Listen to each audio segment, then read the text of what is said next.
जय Hind and hello guys, स्वागत है आपका आपके अपने YouTube चैनल ज्ञानदेह होस्ट में। और इस वीडियो में मैं आपको बताने वाला हूं RRB NTPC graduate level online form 2024 के बारे में। साथ ही साथ अगर आप 12th लेवल पर भी अप्लाई करना चाहते हैं उसके बारे में भी आपको इस वीडियो के अंदर बताया जाएगा।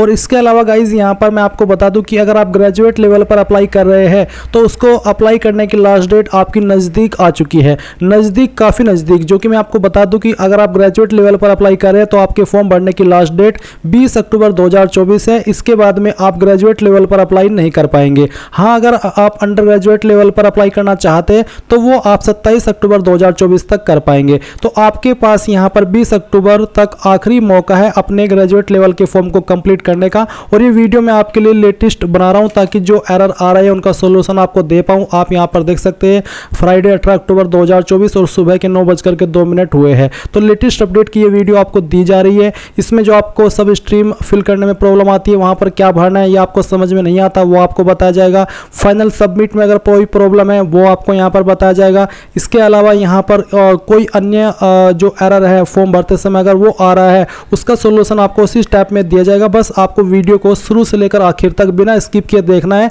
ताकि आपसे कोई भी जानकारी मिस ना हो। और अगर आपने अभी तक वीडियो को लाइक शेयर नहीं किया, वीडियो को लाइक शेयर कर दे, क्योंकि गाइज आपके एक लाइक करने से काफी सारा मोटिवेशन मिलता है। एंड अगर आप चैनल के ऊपर नहीं है तो चैनल को सब्सक्राइब करके बेल आइकन ऑन कर लीजिए, क्योंकि यहाँ पर आपको आरआरबी के बारे में तो अपडेट दी ही जा रही है लगातार। साथ ही साथ ऑल इंडिया लेवल पर सभी फॉर्म फिलअप की वीडियोस आपको दी जाती है। तो कर दिया आपने। अब आपको जो लिंक मैं आप वीडियो को डिस्क्रिप्शन में दिया हूँ ये आप ओपन करेंगे और यहाँ पर आने के बाद में आपके सामने सब जानकारी आ जाएगी। एक बार फिर से इंपॉर्टेंट डेट्स देख लीजिए कि अगर आप ग्रेजुएट लेवल पर अप्लाई करें तो आपके पास 20 अक्टूबर 2024 तक का समय, यानी कि आज का दिन मिलाकर के आपके पास सिर्फ 3 दिन है। और ये अपडेट आगे नहीं बढ़ेगी क्योंकि ऑलरेडी डेट आगे बढ़ गई है।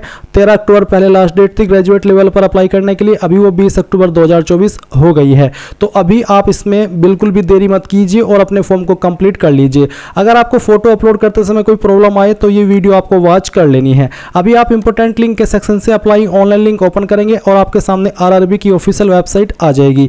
यहाँ पर आने के बाद में गाइज अगर आपने ऑलरेडी इस साल के अंदर कोई फॉर्म भर लिया है इस वेबसाइट का इस्तेमाल करके तो आप ऑलरेडी हैव एन अकाउंट, इसके ऊपर क्लिक करेंगे, आपका रजिस्टर्ड मोबाइल नंबर या ईमेल एड्रेस यहाँ पर डालेंगे। फिर जो पासवर्ड आपने उस वक्त बनाया था वो पासवर्ड यहाँ पर डाल करके ये कैप्चा कोड फिल करेंगे और लॉगिन कर लेंगे। पर गाइज अगर आपने अप्लाई तो कर लिया है इस साल किसी भी वैकेंसी में रेलवे की, पर आप आपका पासवर्ड भूल चुके हैं तो आप फॉरगॉट पासवर्ड के ऊपर क्लिक करके आपका रजिस्टर्ड मोबाइल नंबर या ईमेल एड्रेस यहाँ पर डालेंगे। जो डेट ऑफ बर्थ आपने फॉर्म के अंदर भरी थी वो डेट ऑफ बर्थ आप यहाँ पर सिलेक्ट कर लेंगे। ये कैप्चा कोड डाल करके जैसे ही प्रोसीड करेंगे तो आपको मैसेज और ईमेल दोनों के माध्यम से एक नया पासवर्ड सेंड कर दिया जाएगा जिसका इस्तेमाल करके आपको लॉगिन हो जाना है। पर गाइज अगर आप फुल्ली फ्रेशर है, इस वाली वेबसाइट का इस्तेमाल करके 2024 के अंदर आपने कोई भी फॉर्म अभी तक नहीं भरा है तो आपको आपका अकाउंट क्रिएट करना है। इसके लिए आप क्रिएट एन अकाउंट इसके ऊपर क्लिक करेंगे और यहाँ पर आपको नोट करके रेलवे ने यही बोला है कि अगर आपने 2024 के अंदर आरआरबी CEN का कोई भी फॉर्म भरा है तो आपको दोबारा रजिस्ट्रेशन करने की आवश्यकता नहीं है। आप पुरानी इन्फॉर्मेशन का इस्तेमाल करके लॉगिन कर लीजिए और अपना फॉर्म कंप्लीट कर लीजिए। पर गाइज क्योंकि आप फ्रेशर है, आप पहली बार इस वेबसाइट का इस्तेमाल करके कोई फॉर्म भर रहे हैं, इसलिए आप यहाँ पर नया रजिस्ट्रेशन करेंगे तो आप यहाँ से ओके कर दीजिए। इसके लिए सबसे पहले कंट्री ऑफ नेशनलिटी में आप इंडिया सेलेक्ट करेंगे। फिर पर्सनल इन्फॉर्मेशन में जो भी आपका नाम 10th के सर्टिफिकेट के अकॉर्डिंग है वो आपको यहाँ पर डालना है, उसको दोबारा से डाल करके आपको वेरीफाई कर देना है। अगर आपने 10वीं के बाद में आपका नाम बदला है तो यस करिए, नहीं तो आपको नो करना है। फिर जो भी आपकी डेट ऑफ बर्थ है वो आप यहाँ पर कैलेंडर के ऊपर क्लिक करके सिलेक्ट कर लेंगे, पहले ईयर, फिर यहाँ से आपका जो भी मंथ है वो और उसके बाद में डे, एंड देन उसको दोबारा सेलेक्ट करके वेरीफाई कर लेंगे। फिर आपको आपका जेंडर सेलेक्ट करना है, उसको दोबारा सेलेक्ट करके वेरीफाई कर लेना है। फिर फादर नेम डालेंगे, फादर नेम को दोबारा डाल करके वेरीफाई कर लेंगे। उसके बाद मदर नेम डालना है, मदर नेम को दोबारा डाल करके वेरीफाई कर देना है। फिर आता है आपका आधार कार्ड का नंबर, तो आप आधार कार्ड नंबर डालिए और वेरीफाई यूजिंग आधार इसके ऊपर क्लिक कीजिए।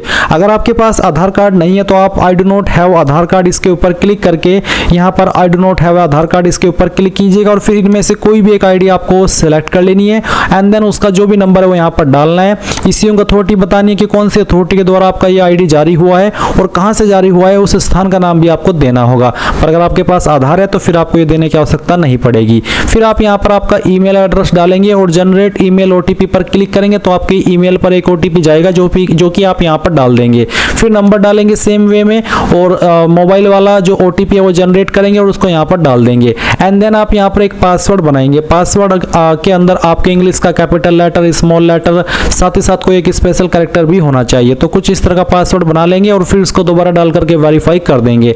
एंड देन एक कैप्चा कोड डाल करके preview and create an account के ऊपर क्लिक करेंगे। इसके बाद आपने जो भी इंफॉर्मेशन आपने भरी रजिस्ट्रेशन के समय वो आएगी और आप जब आपको लगे कि यहाँ सभी जानकारी सही है तो आप उसको सबमिट कर देंगे। क्योंकि मेरा अकाउंट पहले से बना हुआ है इसलिए मैं यहाँ पर होम के ऊपर आकर के ऑलरेडी हैव एन अकाउंट के ऊपर क्लिक करके अपना रजिस्टर्ड नंबर और पासवर्ड यहाँ पर डालता हूँ और फिर कैप्चा कोड डालने के बाद में लॉगिन के ऊपर क्लिक करता हूँ। और आपको भी ऐसा ही करना है। लॉगिन करने के बाद में गाइज आपके सामने कुछ ऐसा इंटरफेस आएगा। आप ऑनलाइन एप्लीकेशन के सेक्शन पर क्लिक करेंगे और मैं आपको बता दूं कि आपका अगर आपने डिजिलॉकर अकाउंट लिंक नहीं किया तो डिजिलॉकर अकाउंट भी लिंक कर लीजिए और आपका आधार कार्ड भी यहाँ पर वेरीफाई कर दीजिए। ये दोनों चीजें करना आपको अनिवार्य है। फिर यहाँ पर जो आपकी वैकेंसी आपको देखने को मिलेगी वो आप देख सकते हैं। ये है आपकी अंडर ग्रेजुएट यानी कि 12th लेवल की और नीचे है आपकी ग्रेजुएट लेवल की। तो आपको जिस रीजन में अप्लाई करना है, जिस आरआरबी के लिए अप्लाई करना है वो आप यहाँ पर सेलेक्ट कर लीजिए।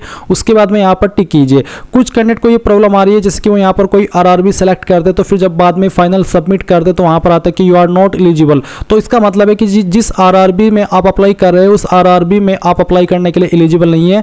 तो आप किसी और आरआरबी से अप्लाई कर लीजिए। ऐसा नहीं है कि आप अप्लाई नहीं कर पाएंगे, आप अप्लाई जरूर कर पाएंगे। तो जैसे ही आप यहाँ पर आरआरबी सेलेक्ट करने के बाद इसके ऊपर टिक करेंगे तो आपको नेक्स्ट के ऊपर क्लिक करना है। अभी यहाँ पर आपकी जानकारी आएगी, कुछ जानकारी वही जो कि आपने अभी रजिस्ट्रेशन करते समय भरी और कुछ जानकारी आपको यहाँ पर भरनी है। जैसे कि मैरिटल स्टेटस क्या है, मैरिड अनमैरिड, वो आप सिलेक्ट कर लेंगे। रिलीजन आपका क्या, हिंदू मुस्लिम जो भी है इनमें से वही आप सिलेक्ट कर लीजिएगा। फिर एक सवाल है कि do you wish to avail fee exemption, यानी कि जो छूट मिलती है फीस के अंदर जो कि SC ST को मिलती है, क्या आप वो लेना चाहते हैं? अगर आप नहीं लेना चाहते तो आप नो करेंगे और अगर आप लेना चाहते हैं तो आप यहाँ पर यस कर देंगे कि यहाँ जो छूट मिलती है फीस में वो मुझे चाहिए। इसके बाद मदर टंग यानी कि मातृभाषा आपकी कौन सी है, जो भी है वही आप सिलेक्ट कर लीजिएगा। फिर choice of language for examination, यानी कि जो आपका एग्जाम होगा वो आप किस लैंग्वेज में देना चाहते हैं। जो भी लैंग्वेज आप सिलेक्ट कर लेंगे यहाँ पर, फिर उसी लैंग्वेज में आपको पेपर देना होगा। आपको बाद में इसको एडिट करने का मौका भी नहीं मिलेगा। यानी कि अगर आप चाहे कि जब फॉर्म का सारा प्रोसेस कंप्लीट हो जाए और फिर आप कहे कि यार मुझे तो किसी और लैंग्वेज में पेपर देना है, तो वो पॉसिबल नहीं है। इसलिए अच्छे से सोच समझकर अपनी पेपर की लैंग्वेज सेलेक्ट करनी है। फिर है permanent visible mark of identification, आपकी बॉडी के ऊपर वो निशान जिससे आपकी बॉडी की पहचान होती है। तो ये निशान आपकी बॉडी के ऊपर कहीं पर भी हो सकता है, आप उस निशान के बारे में यहाँ पर लिख दीजिएगा। अगर कोई ऐसा मार्क आपकी बॉडी के ऊपर नहीं है परमानेंट तो आप नो मार्क लिख दीजिए। फिर सेकंड मार्क, अगर आपकी बॉडी के ऊपर एक से ज़्यादा मार्क है तो आप सेकंड मार्क के बारे में लिखेंगे, नहीं तो आप इसमें नो मार्क लिख सकते हैं। अब आपके सामने यहाँ पर कम्युनिटी डिटेल्स आती है, यानी कि कास्ट डिटेल्स की जानकारी। तो आप सबसे पहले आपकी कम्युनिटी सेलेक्ट करेंगे कि आप जनरल है, SC ST है, OBC है या फिर EWS है। जो भी है वो आपको सिलेक्ट कर लेना है। मैं इस फॉर्म को डेमो के लिए भर रहा हूँ तो मैंने वैसे ही रैंडमली यहाँ पर ऐसे सिलेक्ट किया, नहीं तो मैं जो मेरी कैटेगरी है वो ओरिजिनल वो OBC है। पर जैसे कि मैंने कहा कि मैं इस फॉर्म को डेमो के लिए भर रहा हूँ तो मैं यहाँ पर दिखा रहा हूँ कि कैसे आपको भरनी है। तो जैसे कि मैंने SC सिलेक्ट किया तो आपके सामने इस तरह के ऑप्शन आएंगे जहाँ पर आपको आपकी कास्ट का नाम भी एंटर करना है। फिर जो आपका कास्ट सर्टिफिकेट नंबर है वो आपको देना है। इसमें कुछ कैंडिडेट का सवाल ये रहता है कि सर कास्ट सर्टिफिकेट सेंट्रल का होना चाहिए या फिर स्टेट का। तो ये कास्ट सर्टिफिकेट आपका सेंट्रल का होना चाहिए क्योंकि ये सेंट्रल गवर्नमेंट की जॉब है।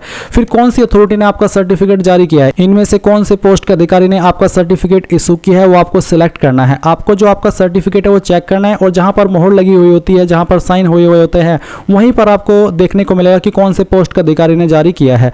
अगर आपका सर्टिफिकेट तहसीलदार या नायब तहसीलदार के द्वारा जारी हुआ है तो आप तालुका मजिस्ट्रेट सेलेक्ट कर सकते हैं। इसके बाद कौन सी स्टेट के द्वारा जारी हुआ है वो स्टेट आप सिलेक्ट करेंगे, कौन सी डेट में जारी हुआ है वो डेट सेलेक्ट कर लेंगे।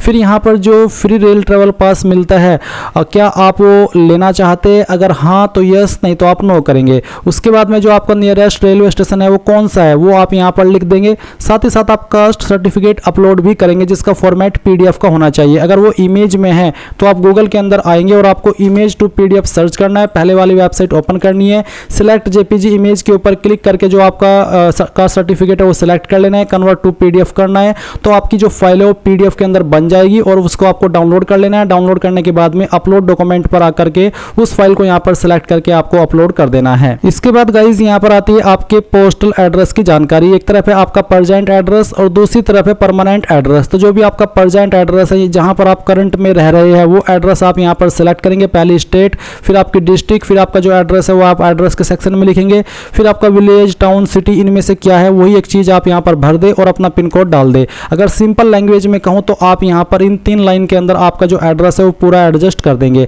अब अगर आपका प्रेजेंट और परमानेंट एड्रेस सेम है, अलग अलग नहीं है, तो आप यहाँ पर इस बॉक्स के ऊपर टिक कर दीजिएगा। अगर अलग अलग है तो अनटिक करके अलग से भर सकते हैं। फिर आप सेव एंड नेक्स्ट इसके ऊपर क्लिक करेंगे। नाउ गाइज यहाँ पर आपको कुछ सवालों के आंसर करने हैं, जैसे कि क्या आप एक्स सर्विसमैन है, अगर हाँ तो यस, नहीं तो आप नो करेंगे।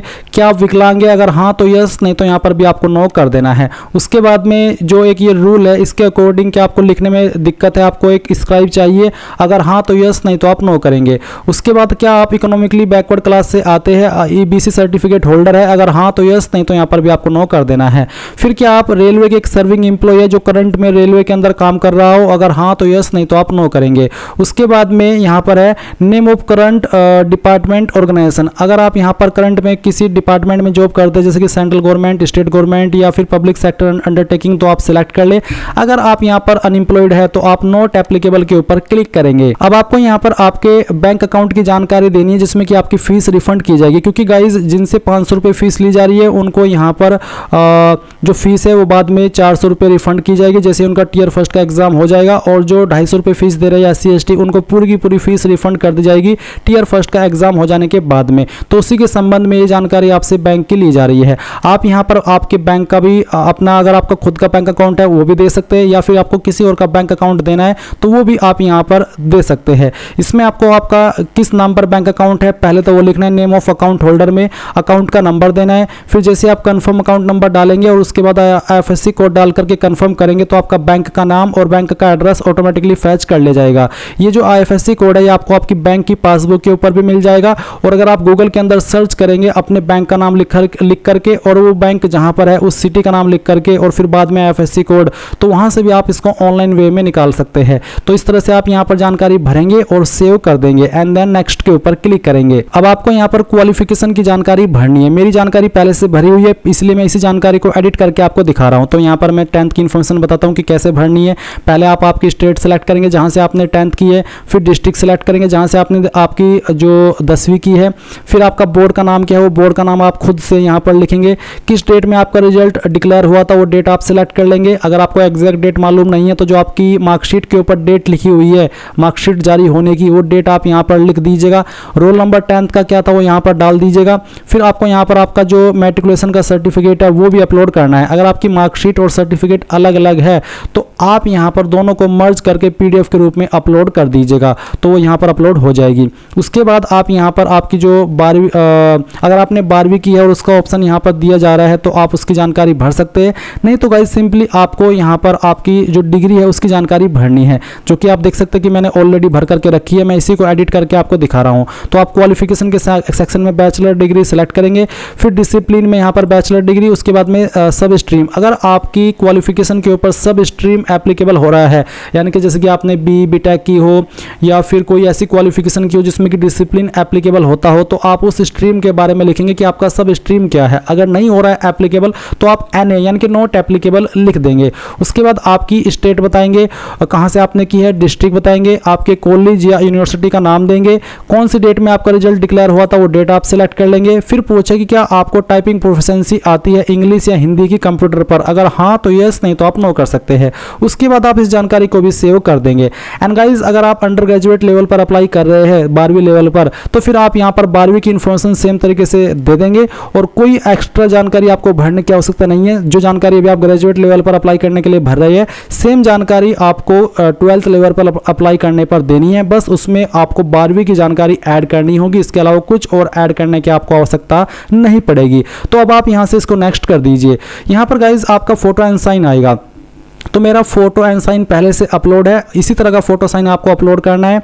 एंड क्या क्या चीज़ें आपको ध्यान में रखनी है वो आपको यहाँ पर बताया है। मैं आपको बता दूं कि ऑलरेडी फोटो एंड साइन कैसे अपलोड करना है, क्या चीज़ों का ध्यान रखना है, उसके लिए एक मैंने अलग से वीडियो बनाई हुई है। तो आप एक बार इस वीडियो को वॉच कर लीजिएगा, इसमें आपको पता चलेगा कि कौन सी वेबसाइट का इस्तेमाल करके आपको बनाना है, चाहे आप फॉर्म मोबाइल से भर रहे हैं या फिर कंप्यूटर से, और फिर आपका साइज कितना रखना है, ज़्यादा हो जाए तो कम कैसे करना है, कम हो जाए तो ज़्यादा कैसा करना है, उसकी पूरी इन्फॉर्मेशन इस वीडियो में मिलेगी। तो एक बार इस वीडियो को अच्छे से वॉच कर लीजिएगा, आपको आपको फोटो साइन को लेकर के कोई भी डाउट नहीं रहेगा और आपका फोटो साइन रिजेक्ट भी नहीं होगा। तो दिए गए इंस्ट्रक्शंस के अकॉर्डिंग वीडियो को वॉच करना है और फिर यहाँ पर आपका जो फोटो साइन है वो अपलोड करना है एंड उसके बाद आप नेक्स्ट के ऊपर क्लिक करेंगे। अब गाइज यहाँ पर आपके सामने कुछ ऐसा इंटरफेस आएगा। अब आपको जिन जिन पोस्ट को प्रेफरेंस देनी है उसी को आप यहाँ पर सिलेक्ट करेंगे। आपको जिसको पहले नंबर पर प्रेफरेंस देनी है उसके ऊपर आप सबसे पहले प्लस के आइकन पर क्लिक करेंगे, जिसको सेकंड नंबर पर रखना है उसको सेकंड टाइम। तो इस तरह से आपको इनको प्रेफरेंसेस दे देनी है। आप चाहे तो सभी को प्रेफरेंसेस दे सकते हैं और जिस भी जोन में आप अप्लाई कर रहे हैं उस जोन में अप्लाई करने के लिए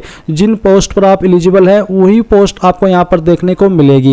एंड अगर यहाँ पर जब आप फाइनल सबमिट करते हैं और फिर आता है कि यू आर नॉट एलिजिबल, तो गाइज इसका मतलब है कि जो आरआरबी आपने सेलेक्ट किया है आप उसमें एलिजिबल नहीं है या फिर आप उसके दायरे के अंदर नहीं आते आपके एड्रेस के अकॉर्डिंग। इसलिए आप ये मत सोचिएगा कि आप एलिजिबल नहीं है। आप फिर से ऑनलाइन एप्लीकेशन के सेक्शन में जाकर के आपका आरआरबी सेलेक्ट कर लीजिएगा जो कि आपके आसपास का हो और फिर आप सेम प्रोसेस फॉलो कीजिएगा। आपके सामने यू आर नॉट एलिजिबल का ऑप्शन या फिर जो एरर है वो नहीं आएगा और आप अपना फॉर्म बिना उस एरर के भरेंगे। तो ये आपने प्रेफरेंसेस यहाँ पर दे दी। इसके बाद आप यहाँ पर टिक करेंगे एंड देन फिर यहाँ पर आप टिक कर देंगे। फिर उसके बाद में आप टिक करेंगे एंड उसके बाद में आपको पहले से यानी कि कहाँ से आप फॉर्म को भर रहे हैं। अभी मैंने जब लास्ट वीडियो बनाई थी तो एक कैंडिडेट ने बोला कि सर मैंने पहले इसमें अपना नाम दे दिया तो क्या गलती कर दी? तो हाँ, आपने बहुत बड़ी गलती की है, बाद में आपको उसका खामियाजा भुगतना पड़ सकता है। इसलिए जानकारी को पहले समझिएगा कि मैं आपको कहाँ पर क्या जानकारी भरने को बोल रहा हूँ। तो पहले इसमें भरना होता है कि कहाँ से आपने फॉर्म को भरा है, उस सिटी का नाम। उसके बाद में आप देखेंगे किस डेट में आपने फॉर्म को भरा है एंड देन आप प्रीव्यू एप्लीकेशन के ऊपर क्लिक करेंगे। इसके बाद आपने जो भी जानकारी भरी है शुरू से लेकर अभी तक वो सभी आपको एक एक करके अच्छे से चेक कर लेने, क्योंकि बाद में अगर वो एडिट का मौका आपको मिल भी रहा है तो उसके लिए आपको अलग से यहाँ पर 250 रुपये चार्ज देना होगा जो कि आपको वापस भी नहीं किया जाएगा। इसलिए आपको अच्छे से जानकारी को चेक कर लेना है। अगर लगता है कि कोई स्पेलिंग गलत हो गई है तो एडिट के ऊपर क्लिक करके समय लेकर के उसको सही कर ले और अगर लगता है कि सभी जानकारी सही है तो यहाँ पर टिक करें एंड देन सबमिट कर दे।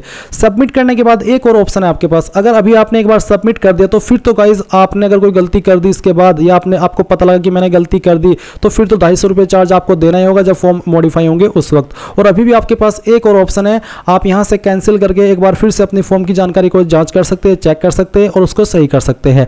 पर अगर आपने एक बार यहाँ से सबमिट कर दिया तो उसके बाद तो फिर आपको आपकी एप्लीकेशन फीस पे करनी होगी और वो करनी ही होगी भले ही फॉर्म के अंदर गलती हो, क्योंकि जब तक आप फॉर्म फीस पे नहीं करेंगे तो आपका फॉर्म कंप्लीट नहीं होगा और फिर आपको एडिट का मौका भी नहीं मिलेगा। इसलिए अब तो अगर आप एक बार सबमिट कर दे तो उसके बाद आपको पता चलेगा यार गलती हो गई है तो फीस पे करिए। फीस पे करने के बाद जब दोबारा एडिट का मौका मिलेगा 20 के बाद में तब जाकर के फॉर्म को एडिट करिएगा, खाली मत छोड़िएगा, नहीं तो वो ना इधर का रहेगा ना उधर का रहेगा। इसलिए अब यहाँ पर जैसे सबमिट करेंगे तो आप अपनी एप्लीकेशन फीस जमा कर दे। फीस जमा करने में कोई प्रॉब्लम नहीं आ रही है। अगर आती है तो रात के 12 से 1 बजे के बीच में ट्राई कीजिएगा या जितना लेट हो सके रात में 2 से 3 बजे उस वक्त ट्राई कीजिएगा। कोई फीस के अंदर एरर नहीं आएगा, उस वक्त सर्वर सही से स्मूथली काम करता है। तो इस तरह से गाइज आप लोग आरआरबी एनटीपीसी ग्रेजुएट लेवल का जो फॉर्म है वो भर पाएंगे।